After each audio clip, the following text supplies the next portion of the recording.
Hi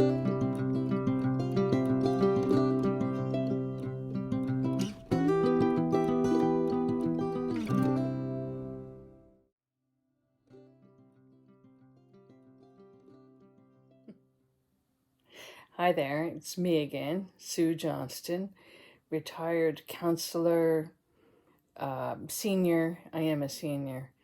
And recently somebody said that I was artistic, and I thought, meh, that's a nice label. I can wear that one. People make videos, and there's always something going on in their life. And there is a something going on in my life right now, and it's called grieving. I am grieving the loss of my best friend, my Maine Coon cat. And I know a lot of people can relate to that, losing a pet and the grieving that occurs. So in the next few videos, I'm going to I'm going to be talking about grieving and what that is all about. I'm reminded of many of the things that I used to say to my clients who were grieving the loss of a pet or a family member, a friend. Essentially, grieving, all the elements are the same no matter what you're losing, what you're grieving. Any loss in life involves grieving. And so I'm going to share some of the processes, the things that people go through, the things that I'm going through as we go through grief. And what's been happening is for the last about 40 days, I have been journaling and writing and thinking about grieving, even thinking about what I used to say to my counseling clients. And, you can say something to people, which I try to be very empathic when I shared knowledge and techniques and the processes of life and how to manage life. You can know all those things, but when you're actually going through it, it's a whole different story, as you can imagine. So I will be sharing from my journal notes, and I will be sharing images about cats and gardens, and because they're the pleasant things in our life. So I hope that you gain something from these videos, this series, and if so, let me know. Tell me about your loss in life and how you've managed and what you're doing. Journal notes. Thursday, June 16. Billy, my beloved Maine Coon cat, whom I've had for 12 years and a few months, she doesn't seem to be well.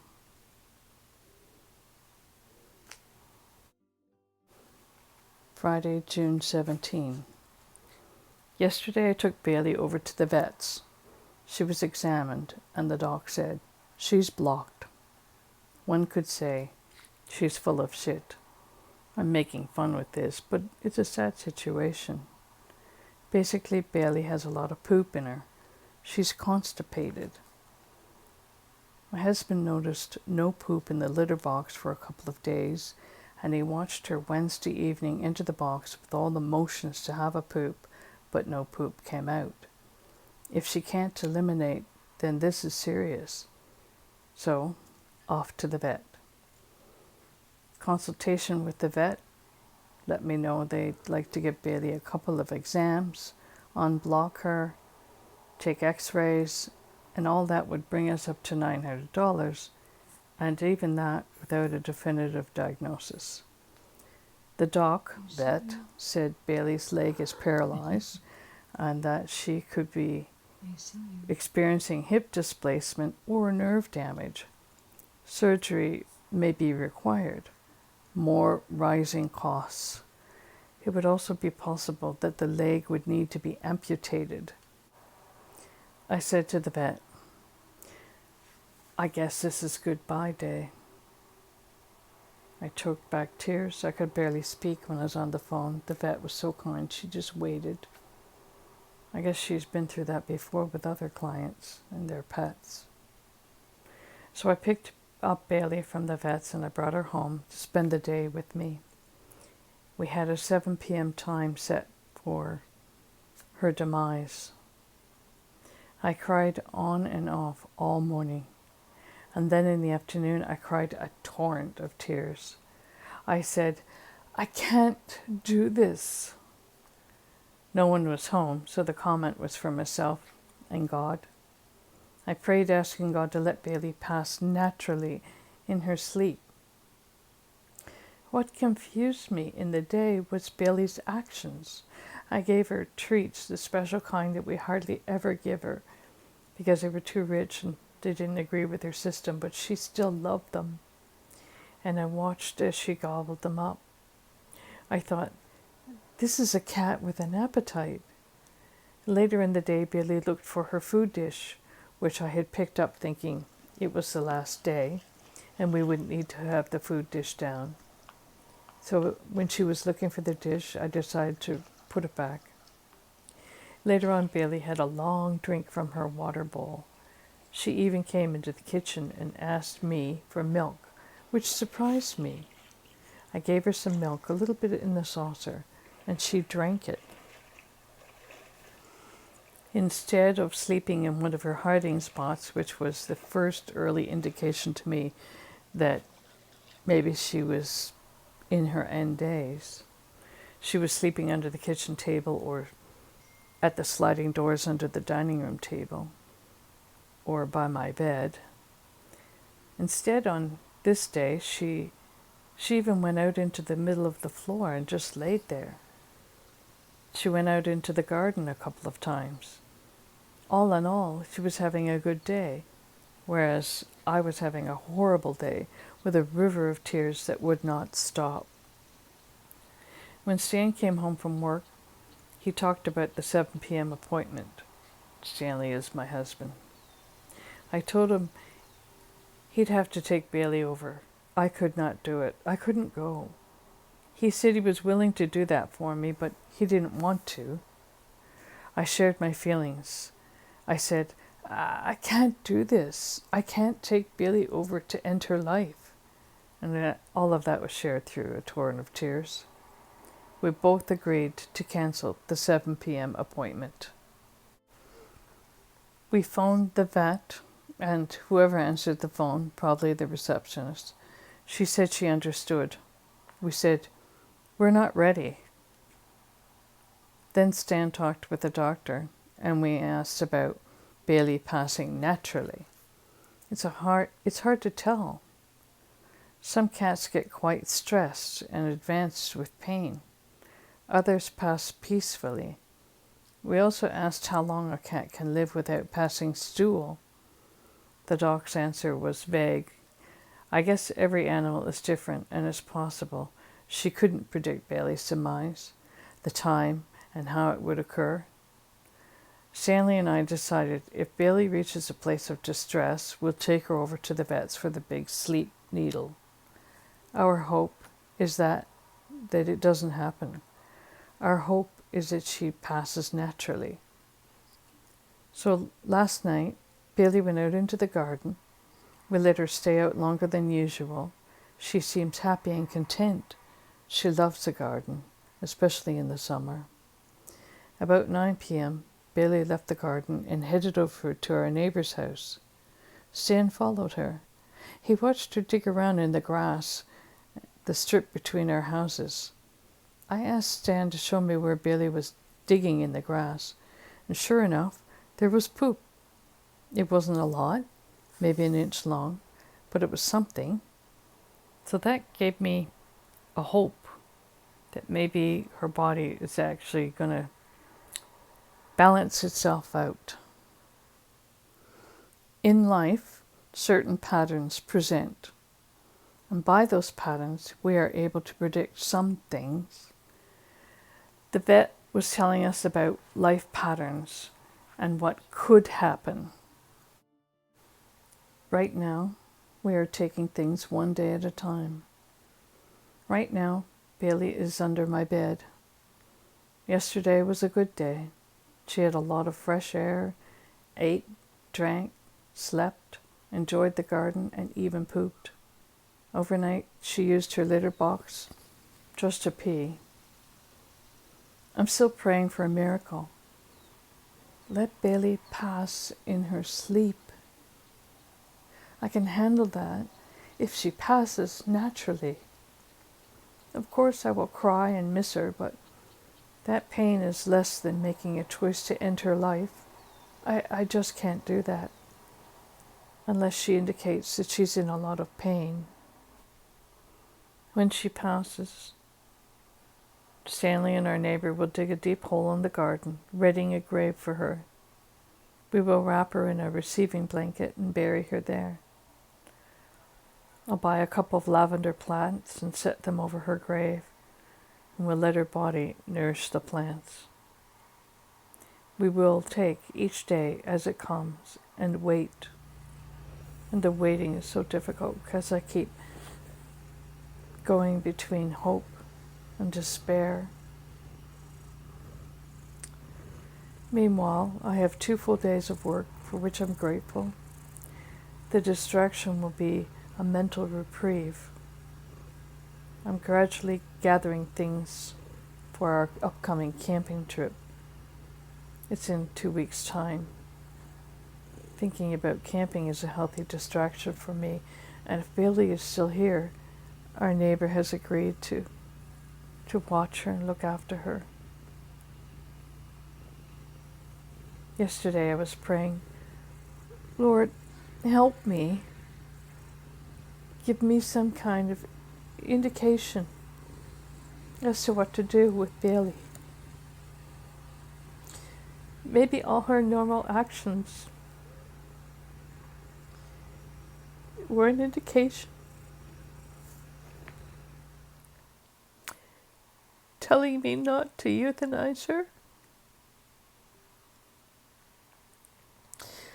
I think if Bailey could speak, she would say, let me pass naturally in my own home. Home is the most comfortable place for Bailey, not a cold steel table at the vet's. With trauma and upset. Journal notes, Sunday, June 19. I can hardly write about this. Bailey's gone. Friday night, we put her in the main bathroom. She'd peed at the front door and pooed on the mat at the garage door. We knew we had to put her in the bathroom overnight to try to contain any accidents that might occur. Saturday morning, I don't know why, but I was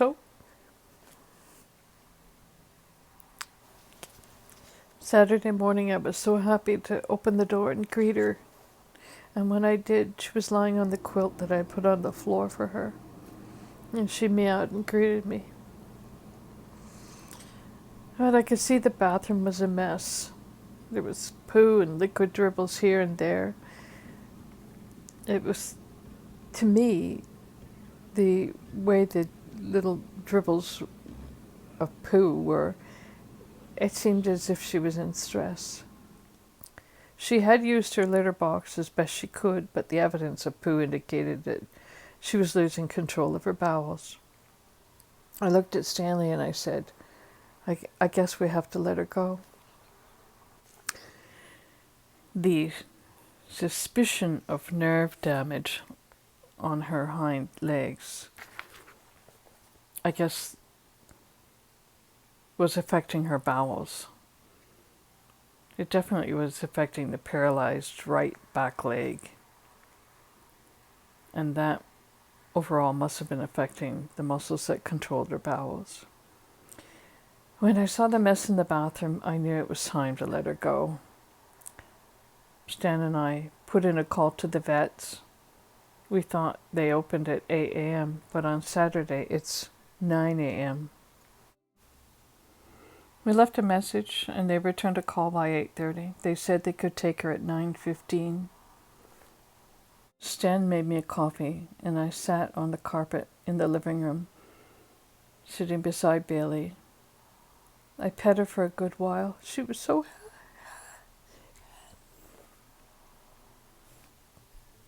happy and purring. When we knew Billy had to go, I went outside to prepare the burial site. I moved the big pot of flowers over by the light pole, and then I dug the grave. The ground was quite soft.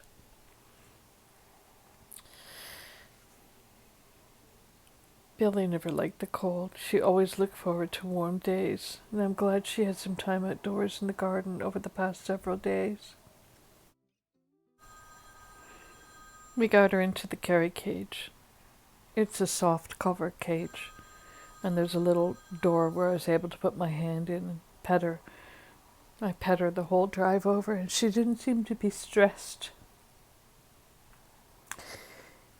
And I tried not to let her know that I was stressed and upset. I felt like such a coward. I just couldn't go in with her. And Stanley felt that he couldn't do it either. So we dropped her off, and as it happened, I had to go to work. So we did that. He came with me. And then when we came back, we picked her up at 11. When he lifted her out of the car, he said, I forgot how heavy she was. She weighed about 18 pounds. It's a good size for a Maine Coon. They tend to be big cats. I lifted her as well, and then I decided to open the bag and look at her. She looked as if she was asleep, which she was.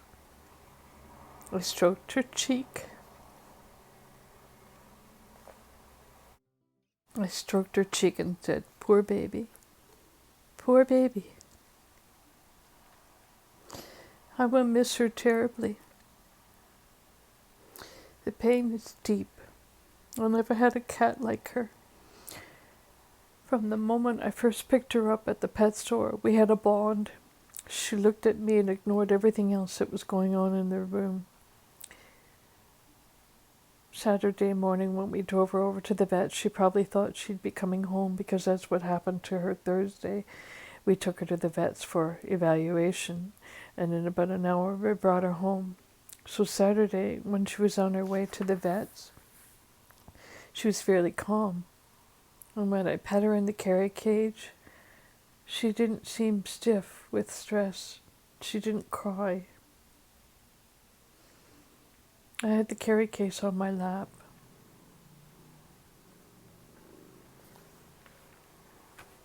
When we said goodbye. And I realized that the process of saying goodbye is a long one. The process of making these videos is actually a difficult one for me because I'm not yet through all of the feelings. But I did want to share it, and I didn't want to leave you with a completely bad note of me crying. There's good moments, and there's ones where grieving runs its course, and you acknowledge the feelings, and you allow them to happen. And I always say to my clients, which I'm trying to practice now, you try not to let them take over completely. So you have to put a time limit on them. You use distraction to give your emotions a bit of reprieve. And I will share this in future journal notes, but it's a process. There's an ebb and flow to it. It will come in like a wave and go out, and you're going to be okay. And then it comes back in, sometimes to surprise you completely. But you're going to be okay. That's what I keep telling myself. I've gone through loss and grieving of different things, and you'll learn about some of that as these videos continue.